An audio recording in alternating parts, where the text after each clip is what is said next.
मेरा नाम आरती है। मैं लंदन जाने वाली थी। मुझे वहाँ एक प्रोजेक्ट मिला था। मैं एक आईटी कंपनी में जॉब करती थी। 5 साल जॉब करने के बाद मैंने लंदन के लिए अप्लाई की थी और वहाँ मुझे प्रोजेक्ट मिल गई थी। मैं वहाँ शिफ्ट होने जा रही थी। मन ही मन बहुत खुश थी कि मेरी किस्मत बदलने वाली है, पर शायद मेरी किस्मत में कुछ और ही लिखा था। हम जैसा सोचते हैं अक्सर वैसा नहीं होता। मैंने कैब बुक कर लिया था। अपनी मम्मी पापा के गले मिलकर अपना सारा सामान लेकर मैं कैब में बैठकर अंदर ही अंदर खिलखिला उठी थी। इस बात का दुख था कि मैं अपने घर वालों से दूर जा रही हूँ, पर मैं ज्यादा दिनों के लिए नहीं रहने वाली थी। कुछ एक साल लंदन में रहकर मैं अच्छे पैसे कमाना चाहती थी और यही सपना आंखों में लिए मैं कैब में बैठे आंखें बंद कर ली थी और हेडफोन लगाकर अपने मोबाइल से गाना सुन रही थी। अचानक बाहर का नज़ारा देखने के लिए मैंने अपनी आंखें खोली तो घबराहट से मेरा चेहरा बिल्कुल लाल हो गया। मैंने कैब ड्राइवर से कहा, यह किस रास्ते मुझे लेकर जा रहे हो? यह रास्ता तो एयरपोर्ट का नहीं लग रहा। चारों तरफ खेत खलिहान था। ऐसा लग रहा था कि मैं किसी गांव के रास्ते पहुंच गई हूं। घबराहट से मेरा दिल बहुत तेजी से धड़कने लगा था। मेरी सांस उखड़ने लगी थी।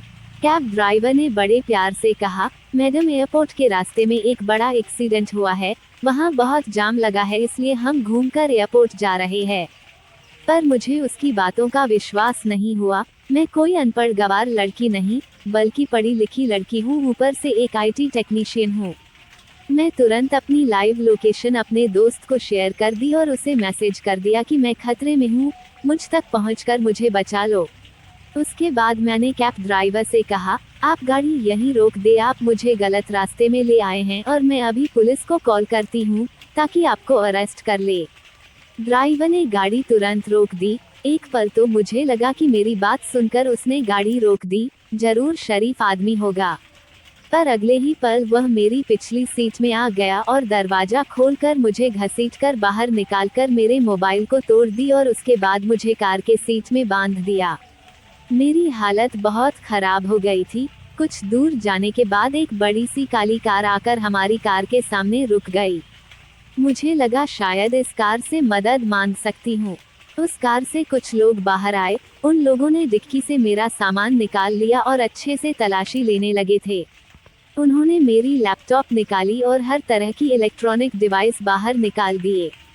बस कपड़े बैग में लेकर दूसरी काली कार पर रख दी और फिर मुझे घसीटकर कार से बाहर निकाला और उस बड़ी कार में लाकर फिर से मुझे बांध दिया। इस ड्राइवर ने अपना भेष बदल लिया और इस बड़ी कार में आकर बैठ गया। मेरी आंखों में आंसू आ गए थे। मैंने कहा, मैंने तुम्हारा क्या बिगाड़ है? मेरी जॉब लंदन में लगी है, इसलिए मैं एयरपोर्ट जा रही थी। तुमने मुझे यूं अगवा क्यों किया? प्लीज भगवान के लिए मुझे छोड़ दो। अगर मुझसे कोई गलती हो गई हो तो मुझे माफ कर दो। प्लीज मुझे छोड़ दो। मैं रो रही थी, गिड़गिड़ा रही थी, पर उसने मेरी एक भी बात ना सुनी। वो काफी दूर मुझे एक अनजान सी जगह में लेकर आ गया था। उसका बड़ा सा फार्म हाउस था। मुझे वहां घसीटता होता हुआ अंदर लेकर आया। कुछ पेपर्स मेरे हाथ में थमा दिए और कहा, इसे साइन कर दो। जब उन पेपर को मैंने देखा तो मेरे पैरों तले से जमीन निकल गई। वो कोई मामूली पेपर्स नहीं थे, बल्कि मैरिज रजिस्ट्री के पेपर थे। आंखों में आंसू लिए मैं उस आदमी को देखने लगी थी। आदमी बहुत ही हैंडसम था, दिखने में काफी मस्त और बहुत ही मस्त बॉडी थी। उसने हाथ में महंगी घड़ी पहनी हुई थी। हो सकता है कोई रईस इंसान हो। मैंने कहा, मैं यह पेपर्स में साइन नहीं करूंगी, पर वो मुझे धमकाने लगा और जबरदस्ती पेपर में मेरे दस्तखत ले लिए और कह दिया, आज से तुम मेरी पत्नी हो। उसके बाद अपनी कार में बैठाकर मुझे वापस शहर लेकर आ गया था। एक बहुत बड़ी बिल्डिंग के अंदर मुझे लेकर आ गया था। उस बिल्डिंग के अंदर ढेर सारे पहरेदार थे और सबके हाथ में बंदूक थी। सबको देखकर मेरी जान सूख गई थी। उसने एक लड़की को मेरे कमरे में भेज दिया था, जिसने मुझे दुल्हन की तरह तैयार कर दिया था। यह शादी जबरदस्ती की शादी थी और मैं इस शादी को किसी भी हाल में नहीं मानना चाहती थी। मेरी लाइफ लंदन में सेट होने वाली थी और अब मैं यहाँ कैद हूँ, तो रो रो कर मेरा बुरा हाल हो गया था। ना जाने मेरी मम्मी पापा का क्या हाल हुआ होगा। मेरे दोस्त ने तो अब तक मेरे मम्मी पापा को खबर दे दी होगी। मैं बहुत ज्यादा घबराने लगी थी। अभी 2 महीने पहले ही मेरे लिए शादी का रिश्ता आया था। लड़का काफी अच्छा था, तो मेरे मम्मी पापा मेरी शादी वहाँ करवाना चाहते थे। अभी मैं अपना करियर बनाना चाहती थी और लंदन जाने के लिए ट्राई कर रही थी। मैंने वह रिश्ता ठुकरा दिया था और ऐसे भी मैं मन ही मन सुमित को चाहती हूँ। हम दोनों सालों से दोस्त हैं। सुमित भी मुझे चाहता है, पर हम दोनों ने अपने मन की बात एक दूसरे को अब तक नहीं बताई, क्योंकि मैंने सुमित से साफ साफ कह दिया था कि अभी मैं शादी के चक्कर में नहीं पड़ना चाहती। वो मुझसे हंसी मजाक में यही कहता कि तुम मुझसे शादी कर लेना। मैं भी हंसकर कहती कि हाँ, तब की तब देख लेंगे। सुमित कहता, मैं तुम्हारा इंतजार करूंगा। मैंने कहा, ठीक है, अगर तुम इंतजार कर सकते हो तो कर लो, और अभी 2 साल पहले तो मैं शादी नहीं करने वाली। पर हम दोनों बिल्कुल पक्के दोस्त हैं और एक दूसरे से हमेशा हंसी मजाक करते रहते हैं। सुमित इतना सपोर्टिव है कि मुझे बहुत अच्छा लगता है। आज मैं उसी को मदद के लिए मैसेज भेजी थी, ना जाने बेचारा किस हाल में होगा। उसी के बारे में सोच रही थी, अगर मैं सुमित से शादी कर लेती तो आज यह हाल ना होता। इस अजनबी आदमी से मुझे शादी नहीं करनी पड़ती, या फिर मेरे लिए जो रिश्ता आया था उसे भी अगर हाँ कर देती तो आज यह दिन ना देखना पड़ता। मैं दुल्हन बने एक ऐसे इंसान का इंतजार कर रही थी जो मेरा किडनैपर था और जबरदस्ती शादी के कागजात में मेरे दस्तखत करवाए थे। मैंने सोच लिया था कि मैं उसे अपने करीब नहीं आने दूंगी। वो रात को मेरे कमरे में आ गया। उसको देखते ही मेरा दिल घबरा उठा था। मेरे पास आकर मुझे मुंह दिखाई का तोहफा दिया, पर मैंने उसे लेने से इनकार कर दिया। कहा, तुम मेरे जबरदस्ती के पति हो, मैं यह शादी नहीं मानती। शादी में दोनों की मर्जी शामिल होती है। अभी भी वक्त है, मुझे एयरपोर्ट पहुंचा दो और मेरे लंदन जाने का इंतजाम कर दो। मैं तुम्हारे खिलाफ पुलिस कंप्लेंट नहीं करूंगी। उसने कहा, तुम्हें कैसे छोड़ दूं, तुम तो मेरी पत्नी हो। मैं तुमसे बहुत प्यार करता हूं और 7 जन्म तक इस रिश्ते को निभाऊंगा। मैंने कहा, कैसा प्यार, तुम तो मुझे जानते तक नहीं। लगता है तुम्हारा दिमाग खराब हो गया है, तुम्हें अपना दिमाग का इलाज करवाना चाहिए। मेरी बात सुनकर उसके चेहरे में गुस्सा साफ नजर आने लगा था। गुस्से से मेरे पास आया और मेरे कपड़े उतारने लगा। मैंने कहा, देखो, मुझे छुओ मत, तुम यह बहुत बड़ी गलती कर रहे हो, मुझसे दूर रहो। मैं उसे पीछे धकेलने लगी थी, पर वो पूरी ताकत के साथ मुझ पर टूट पड़ा। वो बहुत ताकतवर था, ऐसा लग रहा था कोई फाइटर भी हो। बड़ी ही बेरहमी के साथ उसने एक एक करके मेरे सारे कपड़े उतार दिए। मेरी आंखों में आंसू आ गए थे। मैं यूं एक अजनबी के सामने बैठी थी और मेरे कपड़े जमीन पर पड़े हुए थे। अपने हाथों से अपने आप को छुपाने की कोशिश करने लगी थी, तभी वह मेरे करीब आ गया और मुझे चूमने लगा। मैंने अपनी बची हुई ताकत से उसे जोर से धक्का मारा। एक पल के लिए वह पीछे हो गया। दूसरे ही पल वो पूरी ताकत के साथ मेरे ऊपर दोबारा टूट पड़ा। अब मैं चीखने लगी कि मुझे छोड़ दो, पर उसने बेरहमी की हर हद पार कर दी। लेकिन हम दोनों में संघर्ष जारी था। मैं आत्मसमर्पण करने को तैयार नहीं थी। तभी उसने मुझे छोड़ दिया और जाकर अपनी अलमारी खोला और वहां से कुछ रस्सी लेकर आ गया। उसने रस्सी से मेरे हाथ पैर बांध दिए, कहा, अब तुम हिल भी नहीं सकती। मैं सोचने लगी, कैसा जालिम इंसान है। मुझे बहुत ज्यादा गुस्सा आ रहा था और मैं उससे बातें सुना रही थी। तभी वह कमरे का मिनी फ्रिज खोलकर ठंडी ठंडी बर्फ लेकर आ गया और मेरे पेट पर रख दिया। ठंडी बर्फ से अब मेरे अंदर सनसनी पैदा हो गई थी। मैं छटपटाने लगी। मैं चिल्लाने लगी कि इसे हटाओ, मेरी हालत खराब हो रही थी। डर से, ठंड से मैं कांपने लगी थी। मेरी आंखों में आंसू आ गए थे और अब मैं बिल्कुल शांत हो गई थी। उसने वह बर्फ मेरे शरीर से हटा दिया और फिर मेरे करीब आ गया और मुझे चूमने लगा था। पर मैं कोई रिएक्शन नहीं दे रही थी, बिल्कुल पत्थर की बन गई थी। वो मुझे चूम रहा था और मैं लाश बनी पड़ी थी। उसने मेरी आंखों में देखा। मैंने आंखों से बताने की कोशिश की, ऐसा मत करो। तभी उसने मुझे छोड़ दिया। मेरे हाथ पांव खोल लिए और मुझे कपड़े दे दिए। फिर मेरे पास आ गया और कहा, मैं तुमसे प्यार करता हूँ, तुम्हारे साथ कोई गलत काम नहीं कर सकता, तुम्हारी मर्जी के खिलाफ मैं यह नहीं करूँगा, लेकिन बहुत जल्द तुम इसमें हाँ कर दोगी। यह कहकर वो कमरे से बाहर चला गया था। मैंने जल्दी से अपने कपड़े पहन लिए। मैं भगवान को याद करने लगी कि मेरी इज्जत बच गई। इस इंसान को मैं पति के रूप में कभी स्वीकार नहीं करूंगी, लेकिन वो आदमी मेरी इज्जत ले सकता है। मुझे हर हाल में अपने आप को बचाना होगा। अगली सुबह जब मैं उठी तो वह आदमी कहीं नहीं था।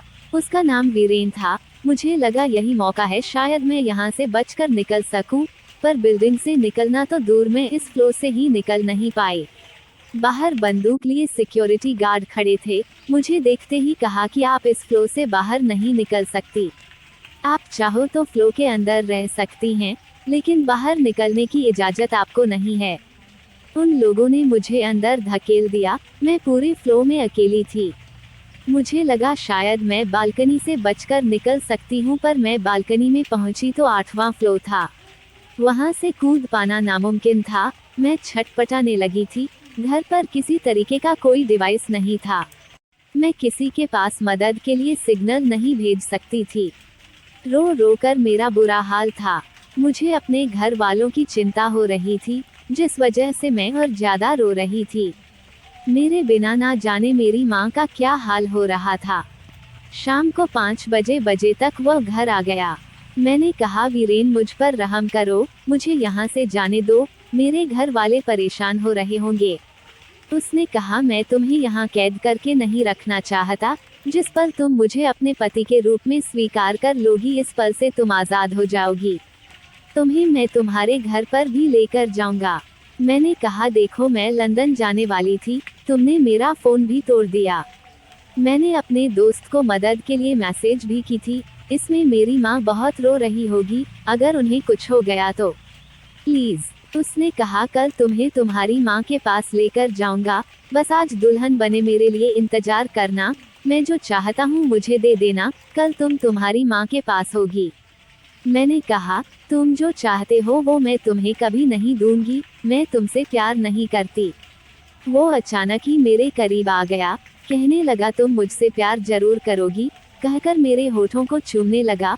वह बेकाबू होने लगा था और मैं बिल्कुल वहाँ शॉक्ड खड़ी थी। मुझे यहाँ से हर हाल में आज़ाद होना था। मैंने कहा, वीरेन रुक जाओ, मुझे बात करनी है। वो मेरी तरफ देखने लगा। मैंने कहा, मैं लंदन जाने वाली हूँ, अगर तुम मुझे मेरे घर वालों से कांटेक्ट करने दो और लंदन जाने दो और यह झूठ की मैरिज पेपर फाड़ कर फेंक दो, तो मैं तुम्हारे साथ एक रात गुजारने को तैयार हूँ। यह कहकर मैं उसकी तरफ देखने लगी थी। वो मेरी तरफ बहुत ही गुस्से से देख रहा था। कहा, तुमने अपने आप को इतना छोटा कैसे कर लिया? तुम कोई बाजारू औरत नहीं हो, मेरी पत्नी हो। तुम एक रात के बदले में मुझसे यह सब चीज़ मांग रही हो। प्यार के बदले में कुछ भी मांगोगे तो तुम्हें देने को तैयार हूँ। अगर तुम्हारे साथ एक रात गुजारना ही होती तो तुमसे शादी क्यों करता? उस वक्त तुम्हारे साथ गलत काम कर लेता। कल रात भी मैंने तुम्हें छोड़ दिया था। मैंने कहा, जबरदस्ती किसी का प्यार हासिल नहीं किया जा सकता। उसने कहा, जबरदस्ती कहाँ किया? मैंने कहा, तुम मुझे किडनैप करके यहाँ लेकर आए हो, यहाँ कैद करके रखा है, यह जबरदस्ती नहीं है तो क्या है? तुमने मेरा करियर खराब कर दिया। उसने कहा, करियर खराब किया है तो मैं बना भी दूंगा, मुझे प्यार देकर तो देखो मैं तुम्हें क्या देता हूँ। मैं आईटी कंपनी का मालिक हूँ, तुम्हें टेक्निकल ऑफिसर बना दूंगा, लंदन में जितना कमाने वाली थी उससे ज़्यादा कमाओगी। मैंने कहा, हो सकता है तुम बहुत रईस हो, पर पैसे से सब चीज़ नहीं खरीदी जा सकती। उसने कहा, हो सकता नहीं, मैं सच में रईस हूँ और मैं पैसों से तुम्हारा प्यार नहीं चाहता, प्यार के बदले तुम्हारा प्यार चाहता हूँ और तुम्हें खुश देखना चाहता हूँ। तुम्ही ने मेरा रिश्ता ठुकरा दिया था, वरना तुम्हें यह दिन देखना ना पड़ता। मैंने कहा, कौन सा रिश्ता?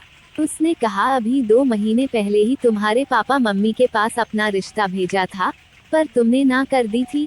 फिर भी मैंने कुछ नहीं कहा था, सोचा था तुम्हारा प्यार पा लूंगा, लेकिन फिर पता चला तुम इस देश को छोड़कर जा रही हो। बहुत मजबूरी के साथ ही मैंने तुम्हें किडनैप किया।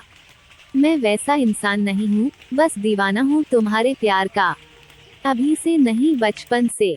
मैंने कहा, क्या कह रहे हो? मुझे कुछ समझ में नहीं आ रहा, तुम तो मुझे बचपन से जानते तक नहीं हो। उसने कहा, मैं तुम्हें बचपन से जानता हूँ, हम क्लास 8-9 में साथ पढ़े थे। मुझे हल्का हल्का सा याद आने लगा था कि वीरेन नाम का एक लड़का जो शायद 2 साल हमारे स्कूल में पढ़ा था, मेरी ही क्लास में था। उस समय हम दोस्त थे, पर मैंने उस समय उसे कभी भी अपने दिल की बात नहीं कही थी। हमारे बीच में कुछ ऐसा वैसा हुआ भी नहीं था, बस एक बार हम साथ खेलने के लिए दूसरे स्कूल गए थे। टेनिस की टीम में लड़के और लड़कियों की टीम गए थे। उस समय मैं उसी के साथ बैठी थी और काफी हंसी मजाक भी हुआ था। मुझे पता नहीं था कि वो मुझे पसंद करता है। यह तो बचपन की बात थी, अब तो सालों बीत गए हैं। मैं गहरे ख्यालों में डूब गई थी, मेरी तो कुछ भी समझ में नहीं आ रहा था। बड़ी हैरानी के साथ मैं उसे देखने लगी थी। तो उसने कहा, बचपन से ही मैं तुम्हें चाहता था, लेकिन फिर मैं अलग हो गया था। फिर तुम्हें तब देखा था जब हमारी ही बिल्डिंग में तुम जॉब करने के लिए आई थी। तुम्हें देखते ही मैं पहचान गया था, फिर बैकग्राउंड चेक करवाया था। जब मुझे पता चला कि तुम वही लड़की हो तो मैं तुम्हारे बारे में सोचने लगा था। धीरे धीरे मेरा हाल ऐसा हो गया कि मैंने सोच लिया था कि तुमसे ही शादी करूंगा। तुम जहाँ जहाँ जाती थी मैं तुम्हारे पीछे पीछे जाता था, पर शायद तुमने कभी मुझे नोटिस नहीं किया। तुम तो हमेशा किसी और लड़के के साथ रहती थी, शायद सुमित नाम है उसका, लेकिन मैं तुम्हें हर हाल में हासिल करना चाहता था, क्योंकि तुम्हें मैं दीवानगी की हद तक प्यार करने लगा था। मैंने कहा, यह पागलपन है, प्यार पागलपन नहीं होता। मैंने वीरेन का हाथ पकड़ लिया और कहा, प्लीज मुझे छोड़ दो। उसने कहा, ठीक है, अपना सामान ले लो। उसने मुझे एक नई मोबाइल और लैपटॉप दे दी और मेरा बैग लेकर कहा, चलो तुम्हें घर छोड़ देता हूँ, पर तुम्हारे साथ बीते यह लम्बे मैं कभी नहीं भुला पाऊंगा, कहकर मुझे अपने साथ ले जाने लगा था। उसने मेरी मम्मी पापा के पास ड्रॉप कर दिया। मेरे मम्मी पापा मुझे देखकर गले लगा लिया और कहा, बेटा तू किसी मुसीबत में थी, हमारा तो बहुत बुरा हाल हो गया था, हमने तो पुलिस में भी कंप्लेंट कर दी है। अब वो लोग वीरेन को देखने लगे थे। मेरे पापा ने कहा, तुम वही लड़के हो ना जिसने मेरी बेटी के लिए रिश्ता भेजा था। मैंने अपनी मम्मी पापा से सारी बातें बता दी। वीरेन वहाँ से चला गया था। मैं उस शादी के बारे में सोच रही थी। उन पेपर्स में मैंने साइन किए थे। मेरा हाल ऐसा था कि मैं अपनी नौकरी छोड़ दी थी। सुमित मेरे पास आया था, पर मैंने उसे अपने से दूर कर दिया था। मेरे पापा मम्मी कहने लगे, क्या हो गया है बेटा तुझे? पर मेरे अंदर जैसे जीने की उम्मीद खत्म हो गई थी, अपने ही कमरे में बंद रहने लगी थी। एक दिन मेरे पापा मम्मी ने परेशान होकर वीरेन को बुलाया। वीरेन ने मेरा हाल देखा तो मुझसे माफी मांगने लगा। कहा, तुम्हारा जो हाल है मेरी वजह से हुआ है, पर मैं तुम्हें ऐसे नहीं जीने दूंगा। तुम मेरी कंपनी में जॉब कर लो। मैंने उसकी कंपनी में जॉब ले लिया था। करीब 1 साल तक मैंने उसकी कंपनी में काम किया और उसके बाद धीरे धीरे वीरेन के करीब आने लगी थी। एक दिन मैंने उससे कहा कि वीरेन, मैं तुम्हारे साथ जिंदगी बिताना चाहती हूँ। उसने भले ही गलती की थी और मुझे किडनैप किया था, पर अपनी गलती सुधार ली थी। उसने मेरी इज्जत पर दाग नहीं लगने दिया था और मेरे साथ पिछले 1 साल से बहुत प्रोफेशनल पेश आया था। अपनी अच्छाई से उसने मेरा दिल जीत लिया था। मेरे पापा ने खुशी खुशी मेरी शादी वीरेन से करवा दी। उसके बाद उसने सारी जिंदगी मेरा बहुत अच्छे से ख्याल रखा। तो दोस्तों, अगर आपको यह कहानी पसंद आई हो